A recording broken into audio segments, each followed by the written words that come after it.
What is this? The video Chinese censors don't want you to see? Government officials. What the fuck? Oh, Jesus. Oh, Lord. What is happening in Shanghai? Should we be worried? I have a friend in Shanghai right now. I'm trying to get him on the stream. I don't know if he's like allowed to. I've been checking in on him periodically, and things are not great. I think the uncertainty of how long you will be in shutdown or in lockdown, rather, is 100% terrifying. It's a terrifying prospect for people. And China is also showing the idea of like COVID zero policy is going to be brutal and most likely impossible to keep up. Officials now installing fences in Shanghai, blocking people from leaving their homes for fear that they'll spread COVID.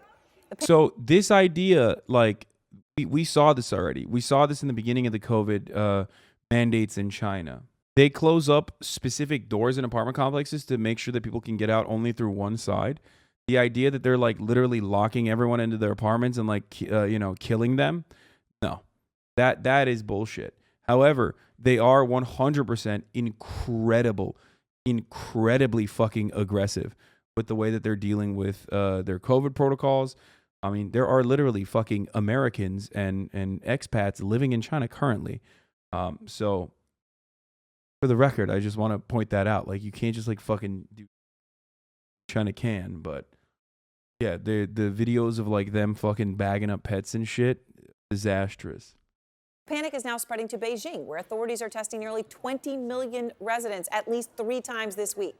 David Culver, as you know, is part of the only American television crew living through the harsh lockdown in Shanghai, and he is, once again, out front. It's the video. Expat equals white immigrant. It's really funny you say that because my friend living in Shanghai is actually black. American, though. Well, Ghana and America. Technically. But, yeah. Yeah, like I was saying, it's the uncertainty. From what I understand, the thing that's really fucking people up right now, well, there's a couple different problems. One of the main issues is, from what I understand, there are some places that are not getting enough goods, right? Like food and whatnot.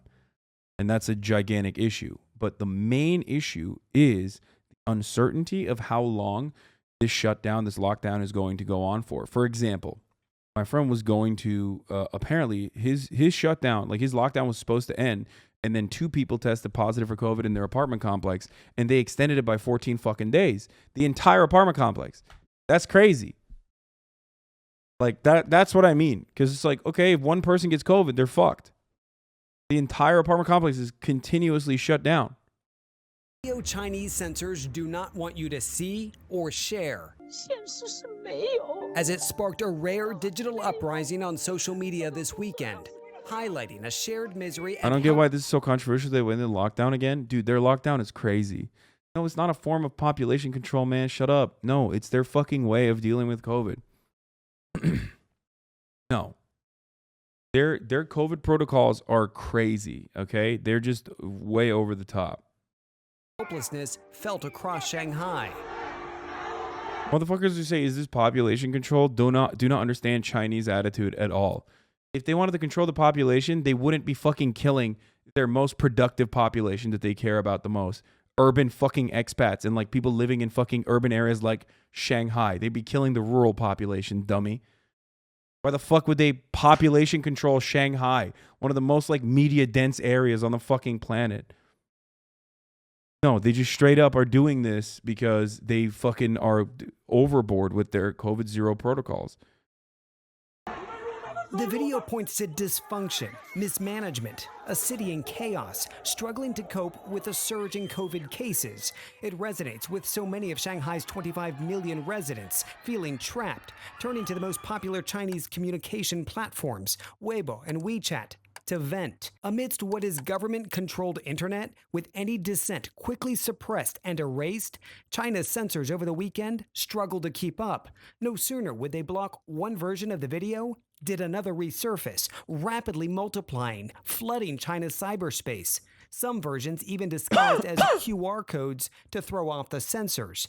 The online rattling of social stability was a growing rejection of China's harsh COVID containment measures. Some even sharing this clip from the 2012 movie Les Mis. Bro, I'm sorry, but like this, once again, there is validity to the anger that people have towards China's COVID zero protocols. But this just smells like liberal CIA shit, okay? This seems like some fucking CIA person with imposter syndrome posted this to be like, wow, look what the Chinese people are doing. It's tailor-made for the American audience. What the fuck is this? Like, come on, dude. This literally just looks like straight the fuck up. This looks like it was made for the Western audience to look from afar and go, wow, that's crazy. Look at what they're doing. They don't always have to. Our number one export is culture. True. Except this is like a very specific type. Oh, yeah, look at them. They're playing Lin-Manuel Miranda musicals. You know what I mean? Like they're playing bits from Lin-Manuel Miranda, from Hamilton. Like, no, they're not. Shut the fuck up. Is referencing a 19th century uprising in Paris. The censors swiftly clamped down, extinguishing the spread. But the users also taking aim at the obvious censorship itself, sharing clips of their own officials proclaiming China's citizens have a right to freely express themselves. Seemingly ironic, given even the first line of China's own national anthem is now blocked online. The words, "Rise, those who don't want to be enslaved," now Yeah, I don't believe that. used as a veiled reference to criticize their own government. For some, Shanghai feels like the world's largest prison. CNN witnessing it firsthand. The extent of my freedom is all the way to my terrace door here. We're lucky enough to at least get some fresh air outside. Our community volunteer is sending me this image of what's on the other side of our door, a freshly taped paper seal, a reminder not to leave. And if I manage to get out, there's now a COVID guard posted day and night. Outside several apartment compounds, fences going up, neighbors sharing shocking images of new barriers on social media. Listen to them howl from their balconies as they're further caged in. Some finding workarounds, buying their groceries through the added layer. Others desperately rattling locks, hoping to escape. And then there are those who manage to tear down the walls. For folks locked into their homes, scenes like this are a terrifying reality. An apartment fire over the weekend in Shanghai's business district. State media quick to report that everyone got out safely. But it raises questions. Might these COVID barriers... Wait, what? They're talking about fire hazards and shit? So they're like, oh, people got away. People got out of the apartment. But also, what if they didn't? How is this a news... Bro, why can't you just say it's fucking insane that they're doing like COVID zero protocols and it's completely gotten out of hand and the people are upset without just being like, what if people did die? Like, why? Like, the truth in Shanghai in and of itself is already fucking damning enough, okay? Especially to a fucking lib-brain Westerner.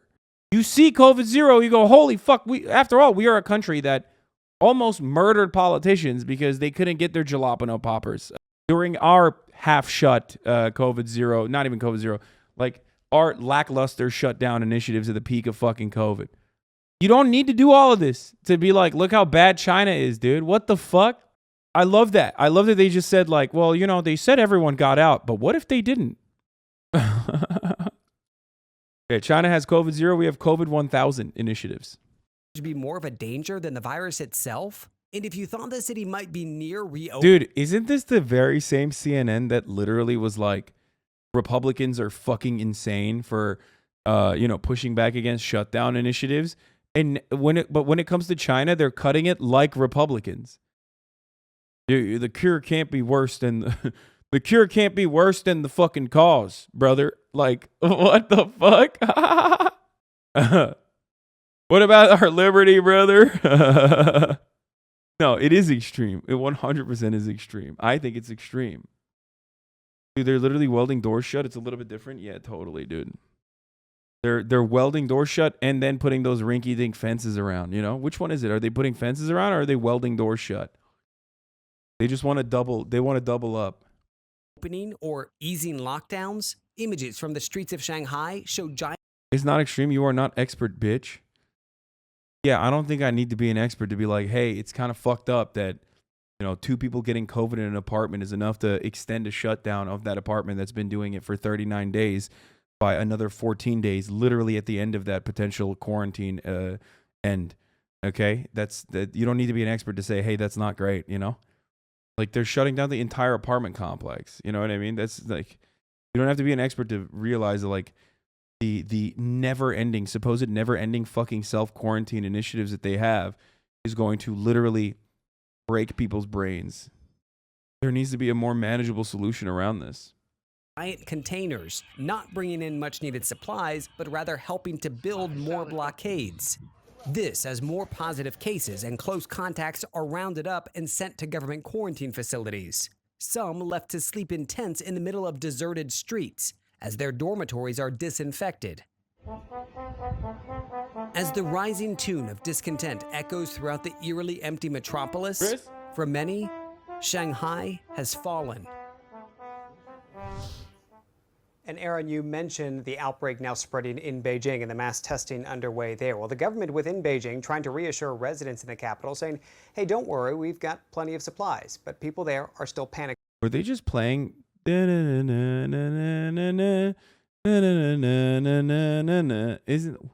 what's the song that they were playing? Was that Les Mis too?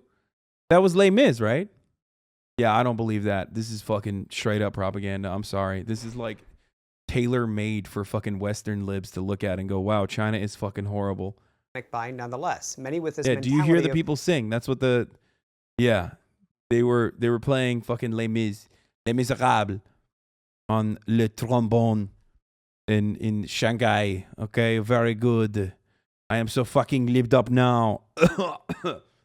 Sacre bleu. Hey, we saw what happened in Shanghai. We're not taking any chances. Wow. Amazing. All right, David, thank you very much.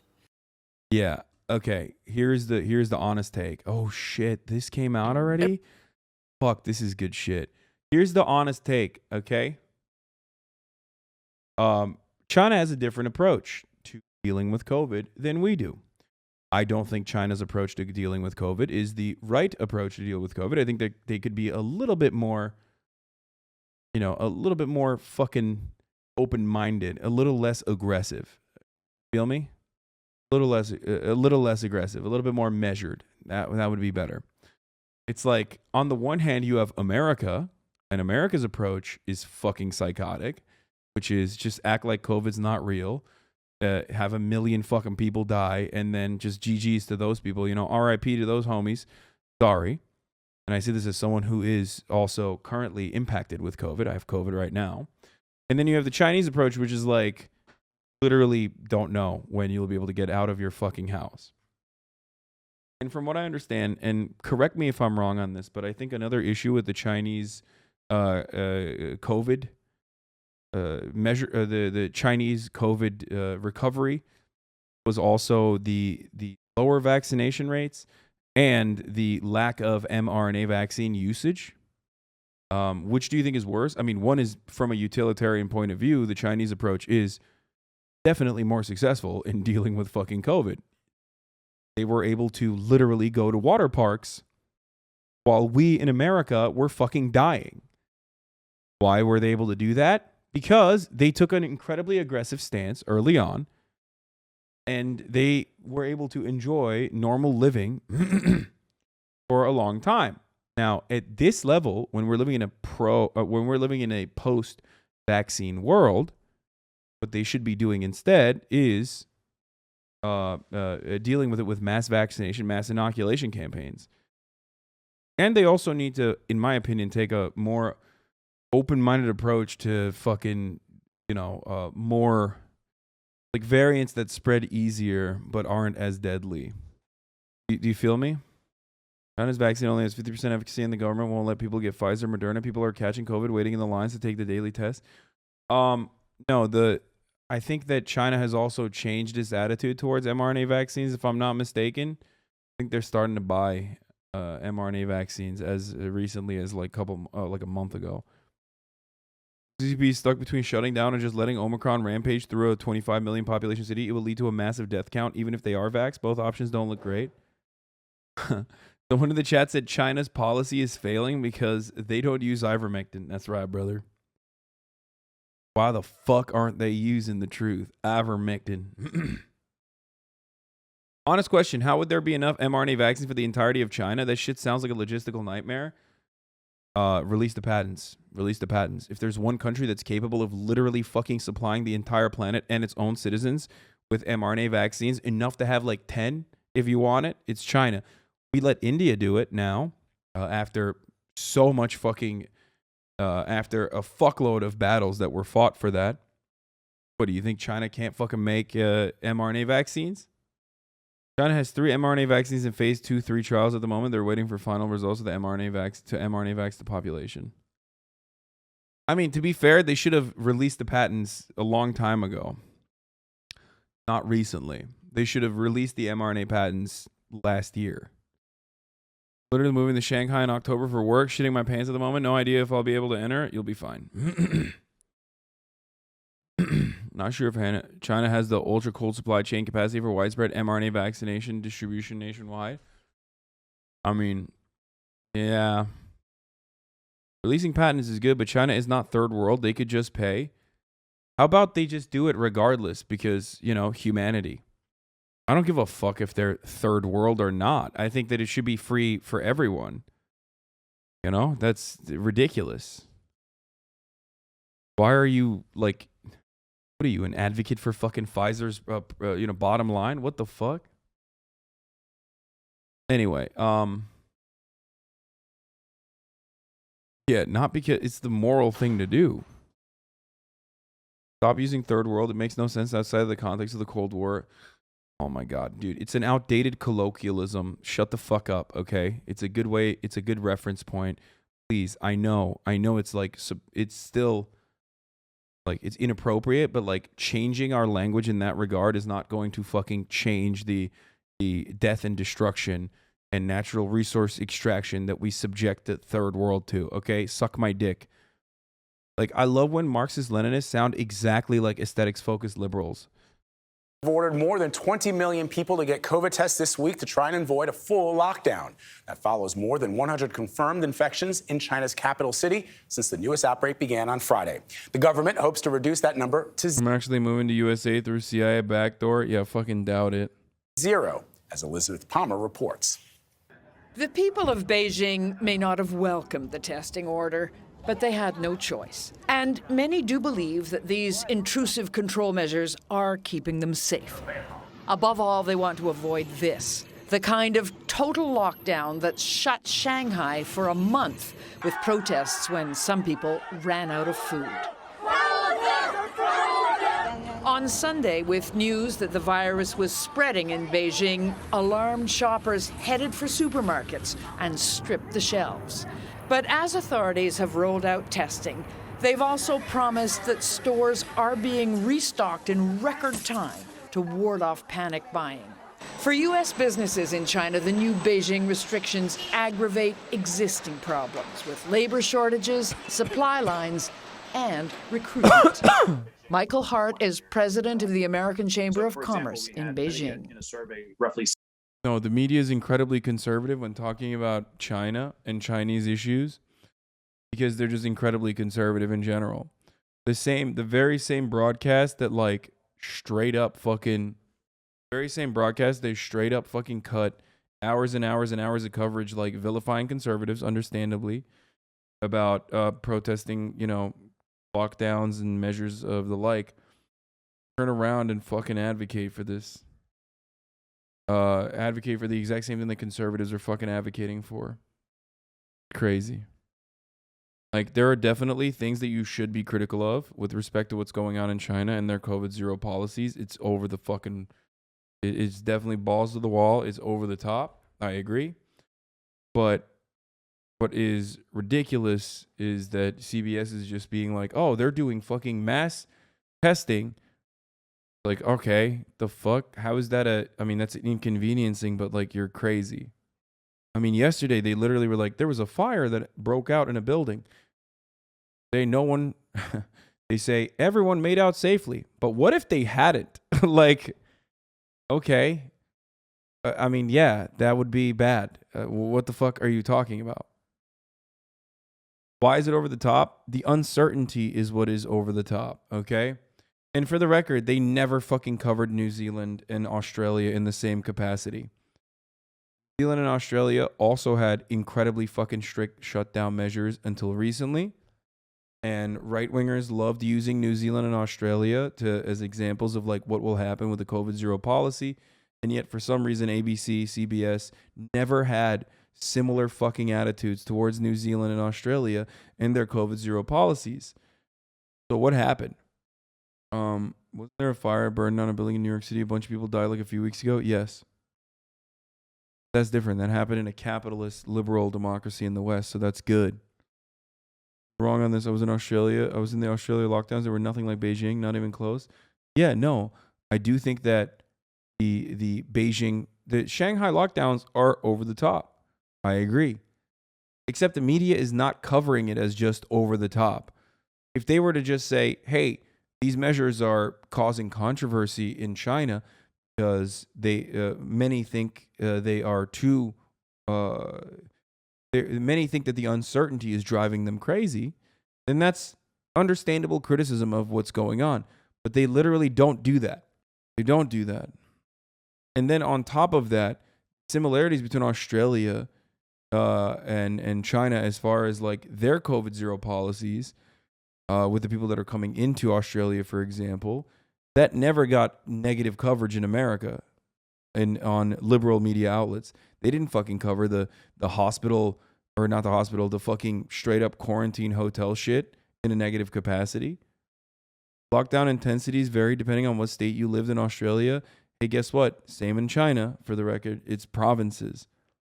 70% of companies said they're having a hard time getting executives here. Another 30% said executives who were qualified to come are no longer willing to come to China. For those already here, a cautionary sight in Beijing. Lockdown fences going up around a handful of apartment buildings. Meanwhile, you've stocked your freezer and your fridge. I have stocked up, and I continue to stock up. Beijing is now hoping for the best, but braced for the worst. The Japanese financial services company Nomura says that China's zero COVID policy means that more than 340 million people are under full or partial lockdown across the country. China's lockdown will work because you can't totally get rid of this virus. I agree. That's part of the reason why I'm saying that I think that their lockdown measures are over the top. They're definitely going overboard with respect to how strenuous their lockdown measures are. 340 million POG? Yeah, that's how big China is, guys. What are you talking about? That's how big China is as a country, that like 2 of its fucking major cities locking down is like that level, that number of people. They're over the top cautious because of how much they've raised the life expectancy. They saw the United States drop and don't want the same to happen there. No, I think that they also don't want to fucking destroy their productivity. Like, want to keep COVID. They want to keep COVID wrapped up as best as possible because they are fearful that, I mean, they're the greatest producer on the planet.